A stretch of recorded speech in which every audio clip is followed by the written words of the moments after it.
presentamos la columna de Juan Doda, columna auspiciada por Fertilizar Asociación Civil. Trabajamos por la sustentabilidad de nuestros suelos. Auspicia desde el lote Bayer. Todo lo que el campo necesita para producir más y mejor. Si es Bayer, es bueno.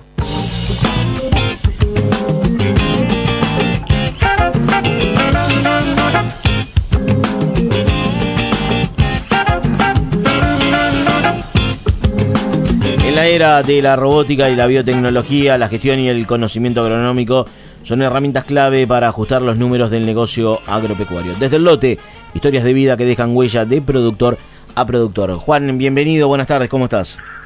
¿Qué tal, Martín? Josefina, ¿cómo les va? Muy buenas tardes. Bien, Hola, todo Juan. bien, por suerte. ¿Vos? Yo un poco contrariado, pensé que... ¿Qué pasó? Y pensé que Heredia me iba a recibir con un tema romántico como el que puso. No, está muy hace un rato, romántico pero Heredia a esta hora del día y eso me preocupa, Está enamorado de alguna empanada que trajo de la casa. No, sí, recién estábamos tratando de comunicarnos con un delivery para pedir algo de comida, pero Heredia come a partir de las 2 de la tarde y no come la comida light que comemos nosotros. Heredia le apunta a la grande, fuerte, de digamos. mozzarella. Claro. Y no Claro. una, dos. Los otros días tenemos el testimonio fotográfico. 2 pizzas grandes de mozzarella se clavó Heredia. Y Terrible. después dormir la siesta, No, perfecto. más vale, Más o de menos. trabajar ni hablar. Bueno, con Heredia y Juan Doda y con la compañía de nuestros oyentes estamos viajando al oeste de la provincia de Buenos Aires. Vamos a viajar a 9 de julio porque la producción de maíz es noticia, forma parte de esta nueva columna desde el lote, Juan. Sí, Martín, hay un cambio de estrategia y para eso vamos a hablar del protagonista de hoy, que es un ingeniero agrónomo, ahí como decías vos, en la zona de 9 de julio, Pablo Valoriani. Él no viene, a diferencia de muchos casos que hablamos en esta columna, de una familia de productores agropecuarios, se podría decir que se enamoró de más grande del campo y arrancó trabajando hace una década más o menos, unas 7.000 hectáreas y actualmente asesora, todo esto es asesoramiento, unas entre 20 y 25.000 hectáreas, todo ahí en esa zona del oeste. Vale decir, Martín, Sí. que ustedes venían hablando mucho de los excesos hídricos, de cómo están los caminos, lo estamos viendo también en videos, en fotos que nos llegan. Lo que me han dicho y lo que he estado averiguando es que esa zona es de las que ha, por decirlo de alguna manera, zafado bastante, Sí. que se está pudiendo, hablo del oeste bonaerense, que se va a poder encontrar de los mejores rendimientos de soja esta campaña. Sí, coincido con eso, Juan, coincido con eso, ¿no? Sí, y lo que me decía Valoriani es que, bueno, si bien hay agua, cuando salga el sol un poco se va a poder cosechar, a diferencia de otras zonas como el sur de Santa Fe y otras tantas que ustedes han estado hablando que realmente están muy complicadas.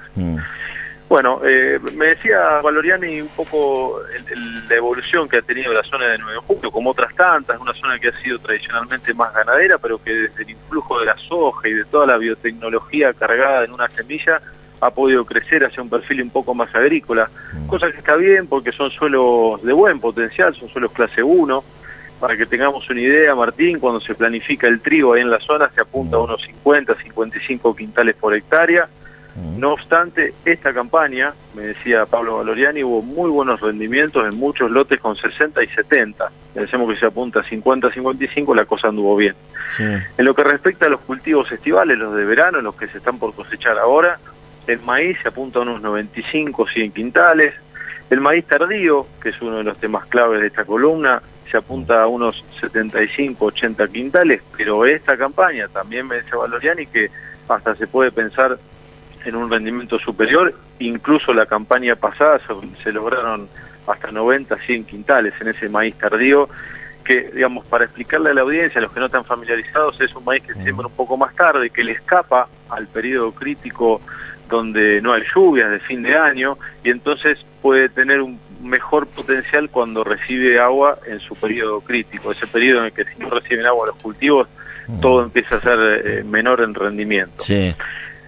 Martín, en lo que respecta a las hojas, se planifican rendimientos de 40 quintales, alrededor de 40 quintales, y en girasol 25, 28 quintales, girasol que también es protagonista de esta columna. Bien. Hablábamos de maíz tardío, Martín. Como en otras zonas, el maíz tardío ha ido creciendo en preponderancia. Gracias a esto a muchos productores que han ido probando, pero también a los semilleros que se están esforzando por generar esa semilla, ese híbrido que esté mejor adaptado para sembrarse un poco más tarde. En la campaña 2016-2017 me decía Valoriani que subió muchísimo la superficie de maíz tardío ahí en la zona. Me decía que, por ejemplo, hay un cambio de inversión en lo que respecta a hacer un maíz tardío y un maíz temprano. Él me decía que el maíz temprano se incorporan unos 150, 200 kilos de urea y un maíz tardío están entre 90 y 120 kilos. Como decía recién, los semilleros están desarrollando mucha más genética adaptada a estas fechas, y la propuesta de Valoriani como asesor es tratar de que en sus clientes, en sus asesorados, es que ese maíz tardío, que hoy él propone que el temprano ocupe, o sea, de toda la superficie de maíz, el maíz temprano sea un 60% y el maíz tardío un 40%, él apunta que sea un 50 y 50. Si querés, Martín, hay otro dato, como decía hace un rato, que es el del girasol. 9 de julio supo ser una zona muy girasolera. El área de girasol también fue reemplazada por el influjo de la soja.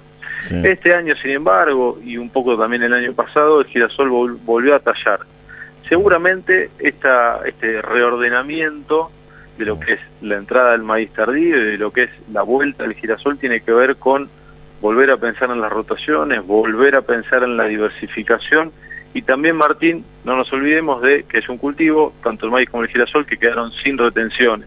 Claro. Y como hablamos siempre con vos y con ustedes y de esta columna, les permitió a los productores, o les está permitiendo a los productores, poder planificar mejor desde el punto de vista agronómico y no solamente pensando en el bolsillo. Así es.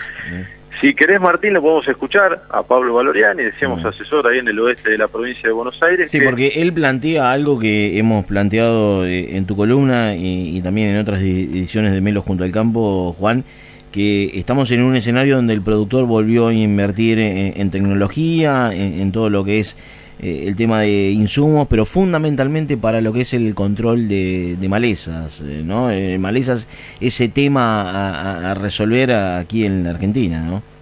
Sí, es un talón de Aquiles en Argentina, en la región, y hay preocupación al respecto. Se están tomando cartas en el asunto. Yo, por lo que hablo con productores y asesores, están mucho más concientizados del cambio que hay que hacer para el control de malezas. Pero bueno, falta mucho y tiene que ver con rotaciones y con toda una estrategia que hay que rediseñar. Claro. Bueno, vamos a ver, me parece muy bien, lo escuchamos a Pablo Valoriani hablando con Juan Doda aquí en la columna Desde el Lote. Hoy principalmente lo que logró el productor es que la tecnología, lo que es el paquete de fertilización, eso está aportando mucho a lo que es rendimiento, principalmente de soja, maíz, trigo, variedades de híbridos nuevos, y en soja sobre todo, cuando se apostó mucho a la densidad de siembra, al distanciamiento de siembra. Hoy la soja se siembra prácticamente toda a 35 y a 23 o a 21, ya prácticamente no existe la siembra 52.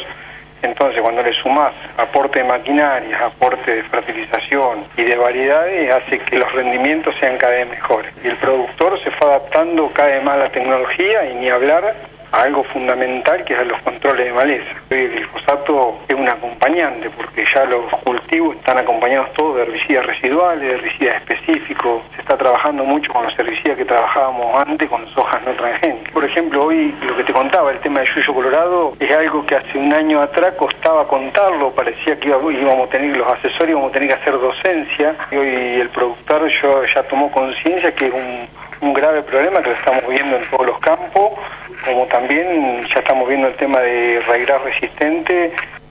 Bien, Pablo Valoriani, de 9 de julio, provincia de Buenos Aires, y en la parte final del informe, Juan, en esta nueva columna Desde el Lote, hablar del tema de malezas, como lo planteábamos hace instantes. Malezas es el tema a resolver.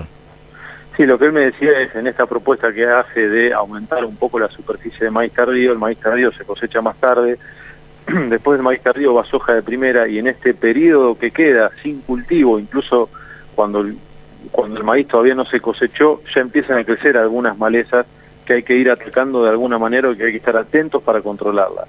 Un último dato, Martín, sí. Los costos de ese barbecho, de ese control de malezas, hasta que cierra el surco de la soja han ido aumentando bastante a partir de esto, a partir de que las malezas se han ido haciendo más fuertes. Hoy tienen, me decía Valoriani, entre 75 y 80 dólares en herbicidas y antes eran 30 a 35 dólares por hectárea, con lo cual es un aumento bastante importante.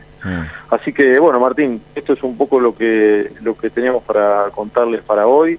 Como resumen, un rediseño de estrategia ahí en el oeste bonaerense, una zona, por suerte, sin agua, donde se van a poder encontrar muy buenos rendimientos de soja, eso se espera, y un potencial en el oeste que, bueno, todavía queda por seguir explorando en estos años en los que llueve demasiado en otros lugares y esa zona que a veces falta agua, este año por suerte va a andar bien. Un informe que nos permitió conocer en profundidad los datos productivos del oeste de la provincia de Buenos Aires, haciendo hincapié en la zona de 9 de julio. Gracias por el informe del día de hoy y te mando un abrazo grande, Juan, hasta la semana que viene. Gracias a ustedes, Martín, Jorgelina, hasta la próxima semana. Juan Doda con su columna Desde el Lote, aquí en Melo junto al campo, auspiciada por Fertilizar Asociación Civil. Trabajamos por la sustentabilidad de nuestros suelos. Auspicia Desde el Lote Bayer. Todo lo que el campo necesita para producir más y mejor. Si es Bayer, es bueno.